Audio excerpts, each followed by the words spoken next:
He didn't leave because you weren't enough. He left because he was terrified of how much you were.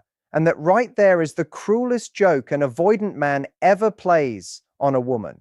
He runs from the very thing he claims he wants. And when he finally chooses someone else, you sit there replaying every moment, every conversation, every night you stayed up wondering what you did wrong. But here is what nobody tells you. What he does when he chooses her over you has absolutely nothing to do with her being better. It has everything to do with him being broken. And once you see the three things he actually does in that moment, you will never look at this situation the same way again. Stay with me because this is going to change how you see him, how you see yourself, and honestly, how you see everything that just happened to you. Before we go any further, I need you to do something right now. Drop the word clarity in the comments below, just that one word. Because that is exactly what we are building today, real clarity. Not the kind that makes you feel better for 5 minutes, the kind that actually sets you free. And if nobody has told you this lately, you deserve to understand what actually happened to you. So subscribe because we go deep here. We do not do surface level. We do not do cheap comfort. We do the real work. Now let us get into it. The first thing an avoidant man does when he chooses another woman over you is something so subtle that most women miss it entirely. And missing it is exactly why so many women end up in a spiral of self-blame that lasts for months, sometimes years. So pay close attention here because this first one is the foundation of everything else. He rewrites the story. He rewrites it in his head. He rewrites it in his words. And eventually he rewrites it to her. The story he tells himself is not the truth of what happened between you two. The story he tells himself is a carefully constructed version of events that positions him as someone who simply found a better fit. He will say things like, "It just was not right." He will say things like, "We wanted different things." He will say things like, "I just did not feel that connection." And those words sound reasonable. They sound almost mature. But what is actually happening underneath them is something far less flattering to him. What is happening is self-protection at the deepest level. An avoidant man has spent most of his life building a very specific emotional fortress. He learned early on, usually in childhood, that needing people leads to pain, that depending on someone means eventually being let down, that getting too close means getting hurt. So he built walls, tall ones, invisible ones, the kind that are so seamlessly constructed that he himself does not always see them. And when you came along and actually got close to him, when you actually started to matter to him, those walls started to feel threatened. And that feeling, that terrifying, suffocating feeling of genuine intimacy, it does not feel like love to him. It feels like danger. So what does he do? He retreats, he creates distance, he starts pulling away. And when you understandably try to close that distance, when you reach out, when you ask questions, when you want to talk about what is happening between you, his nervous system reads that as confirmation.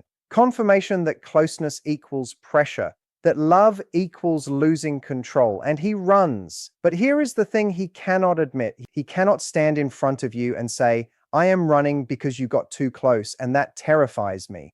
He cannot say, "I am leaving because I do not know how to receive real love without panicking." That would require a level of self-awareness and vulnerability that his entire personality structure has been built to avoid. So instead, he rewrites the story. He finds reasons that sound external, reasons that point to compatibility rather than to his own limitations. And when he moves toward another woman, he uses that new story as justification.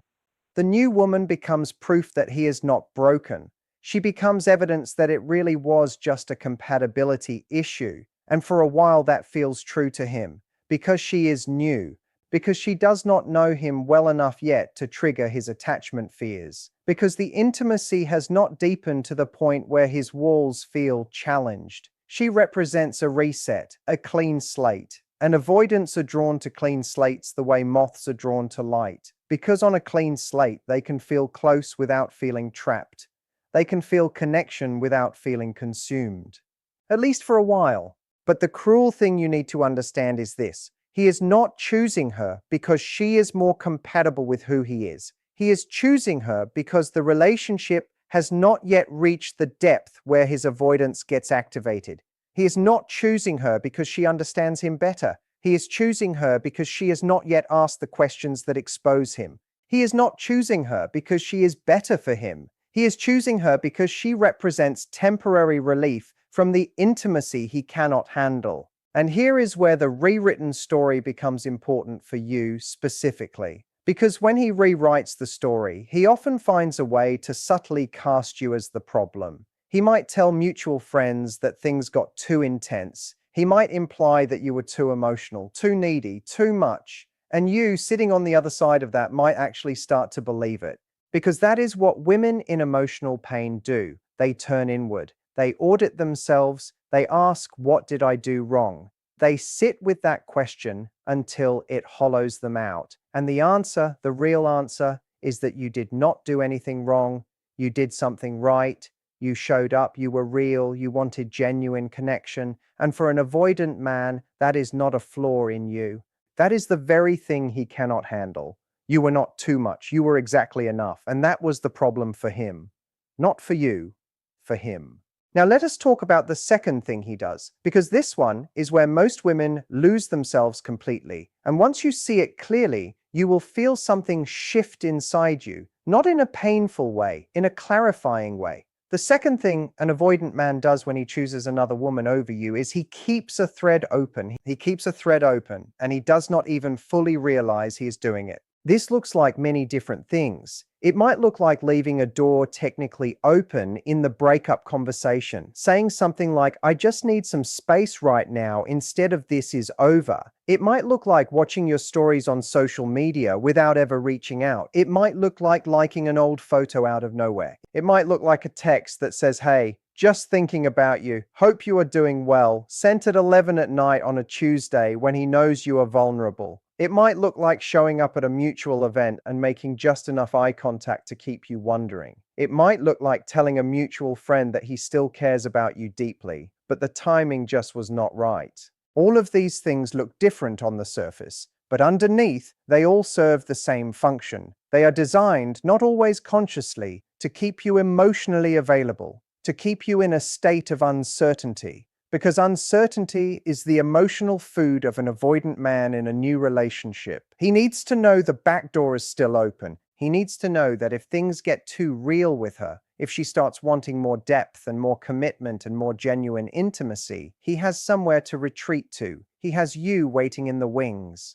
And this is not malicious in the traditional sense. He is not sitting in a villain's chair plotting your emotional destruction. He is operating from a deep-seated fear of being completely alone and a simultaneous deep-seated fear of being completely close. That contradiction is the engine of avoidant attachment. He wants you close enough to feel safe, but far enough to feel free. And the thread is how he maintains that distance while keeping the connection alive. For you, that thread is devastating because you are not someone who does halfway. You are not someone who holds back when you care. So when he leaves that thread open, your heart grabs it, your hope grabs it, and you start pulling on it gently, carefully, hoping it leads back to him. And sometimes it does, for a moment. He comes back briefly, enough to give you another taste of what you felt before. And then he pulls back again, and the cycle starts over. And you are left wondering if you just held on longer, or tried differently, or said the right thing. Maybe this time would be different. It will not be different. Not until he does the internal work. Not until he sits with his own discomfort instead of outsourcing it to you. Not until he stops using other people's emotional availability as a regulation tool and starts building genuine capacity for intimacy himself. That is not your job. You cannot love someone into that kind of change. And trying to is one of the most exhausting and heartbreaking things a woman can do with her emotional energy. So when you feel yourself reaching for that thread, I want you to stop. Not because you are not worth fighting for, but because fighting for someone who is already out the door and keeping you on a string is not fighting for love. It is fighting against yourself. And you deserve better than to spend your best years pulling on a thread that leads nowhere. The third thing he does is the one that takes the longest to see. And it is also the one that, once you see it, gives you the most peace, because it shifts the entire lens through which you view this situation. The third thing an avoidant man does when he chooses another woman over you is he eventually recreates the same dynamic with her. He eventually recreates the same exact pattern. Different woman, same story, same walls, same retreat, same emotional unavailability, same confusion for her about what she did wrong. And I know what part of you wants to hear that. There is a part of you that feels a flicker of something when you imagine him struggling with someone else the way he struggled with you. Not because you are vindictive, but because some part of you needs to know that it was not you, that the problem was not something unique to your relationship, that the issue was not something you could have fixed if you had just been different. And that part of you is right, because attachment patterns do not change just because the person changes. He can move to a brand new relationship with a completely different woman and bring the exact same emotional blueprint. The same walls go up, the same panic at intimacy, the same need to rewrite the story when things get real, the same thread left open just in case. Unless he actively chooses to work on himself, the same movie plays out with a different actress in the role. Now you might be wondering, okay, but what if she is different enough that it somehow works better? What if something about her makes it easier for him? And that is a fair question. Sometimes people do grow, and sometimes a different relationship dynamic genuinely helps someone open up in ways they could not before. That is possible. But let me be honest with you about what that would actually mean. If he grows in that relationship, if he becomes capable of the depth and commitment and vulnerability that he could not offer you, then what that means is that the growth happened after you, and the woman who benefits from that growth did not create it. The friction of what did not work with you, the discomfort you caused by being real with him, that is part of what plants the seed. And that is not a small thing. That means you were not just a chapter in his story. You were part of what pushed him toward becoming someone capable of more. But here is what I really want you to take away from that. Your value was never dependent on whether or not he was ready to receive it. Your love being real, your desire for genuine connection, your willingness to be emotionally present, none of that only counts if it results in a lasting relationship with him. It counts because it reflects who you are. And who you are does not change based on whether or not an avoidant man was equipped to appreciate it. Here is what I see happen to women after an avoidant man leaves. They contract. They start to believe that maybe wanting too much was the problem. Maybe being too open was the problem. Maybe the very things that make them extraordinary are the things they need to suppress in the next relationship. So they build their own walls. They protect themselves by becoming a smaller version of themselves. They stop asking for depth. They stop expecting consistency. They learn to be okay with almost. And I am here to tell you that is the wrong lesson. Completely wrong. The lesson is not to want less. The lesson is to see more clearly who can actually meet you where you are. There is a profound difference between a man who is avoidant and cannot handle real intimacy and a man who is secure and not only can handle your depth, but is genuinely nourished by it. The work is not to shrink yourself. The work is to develop the discernment to tell the difference early, to notice the patterns before months go by, to trust what is shown rather than what is said. An avoidant man will often say all the right things in the early stages. He will say he wants something real. He will say he values connection. He will say he is looking for something meaningful, and he might even mean it in the moment. But watch how he behaves when things get real. Watch what happens when you have a conflict. Watch how he responds when you express a genuine need. Watch whether he leans in or pulls away when the relationship reaches a new level of depth. Those behaviors, not his words, are the truth of who he is showing up as right now. And this is so important because so many women override what they see in favor of what they hear. He said he cared, so she stays. He said he was just going through something difficult, so she waits. He said he was not ready before, but he is different now, so she tries again. And the try again is often where the most damage happens, because by the time you go back, you have already been softened. You have already lowered your standards just enough to make the re-entry possible. And the dynamic that follows is usually even more confusing and painful than what came before. So what do you do with all of this? What do you actually do now? I want to give you something practical because understanding is only the first step. The second step is action, the right action, not action toward him, action toward yourself. The first thing you do is you stop auditing yourself for his comfort. You stop going back through the relationship looking for the version of yourself that might have kept him. That version does not exist. And even if it did, she would not be you. She would be a performance. And you cannot sustain a performance indefinitely. Sooner or later, you would have to be real, and with him, real was the problem. So stop trying to solve for a version of yourself that fit into his limitations. You were not the variable that needed adjusting. The second thing you do is you close the back door. You close it fully, not in a dramatic way, not in a way that sends a message to him, in a way that sends a message to yourself. You stop refreshing his social media. You stop reading old texts looking for signs you missed. You stop keeping conversations open that you both know are on life support. You close the door because an open door in your heart means an occupied space. And an occupied space means something else cannot come in. Specifically, clarity cannot come in. And you need clarity more than you need the option of going back. The third thing you do is you get serious about understanding your own patterns. Because here is a truth that might be uncomfortable.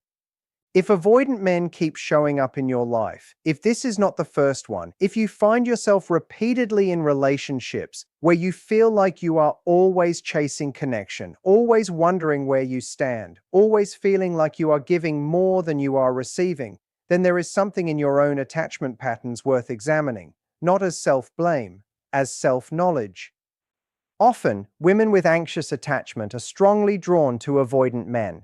The chemistry feels electric because the dynamic is familiar. The push and pull feels like passion. The uncertainty feels like suspense. And the brief moments of closeness feel so good precisely because they are so rare. That cycle is not love. That cycle is a trauma response that feels like love because it activates something deeply ingrained in you. Understanding that does not mean you are broken either. It means you have work to do. The same kind of work he has work to do. The difference is you are actually doing yours right now by being here and engaging with this. The fourth thing you do is you recalibrate what security feels like to you. Because if you have been in a relationship with an avoidant man, you may have lost your sense of what normal feels like. You might actually feel suspicious of men who are consistent. You might feel bored by men who are direct about their feelings.